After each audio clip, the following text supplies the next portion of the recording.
Hello everyone, welcome back to another new video, and today I will be showing you a study where black can win with a rook and pawn versus two pieces in a very open situation.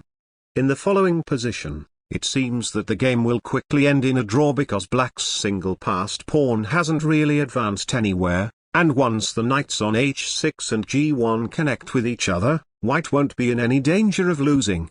The only problem, however, is that it's black's turn to move. So is there any way for black to take advantage of this? Attacking the h6 knight with rook to d6 allows knight to f5, and no matter how black attack on the next move, the knight will move to a square one step away from reuniting, which black cannot prevent at that point.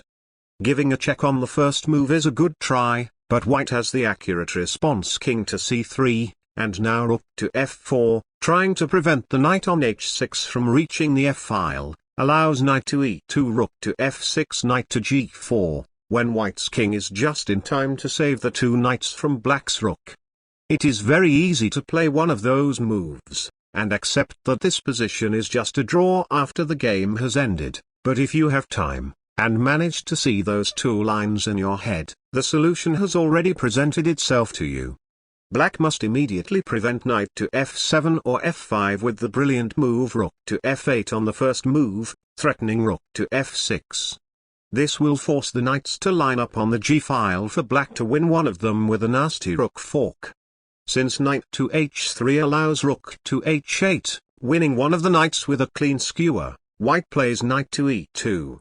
After rook to f6, knight to g8 allows rook to g6. When the knight must move to e7 to allow another fork, but knight to g4 instead doesn't change anything after the same rook shift. Because the knight on g4 is one square apart from the knight and the rook, any move will mean that it lands on a square linear to the other knight, allowing a fork or skewer in all of the cases. In the case of knight to e3 rook to e6, white's king isn't close enough to save the knights this time, so white tries to capture b6. But a simple rook retreat back to e6 ends those hopes. As long as black keeps the pawn close to the king, not letting white's king and knight surround it, this endgame is an elementary win. If you want to see more brilliant chess studies like this, be sure to like and subscribe for more, and I will see you all in my next video. Goodbye.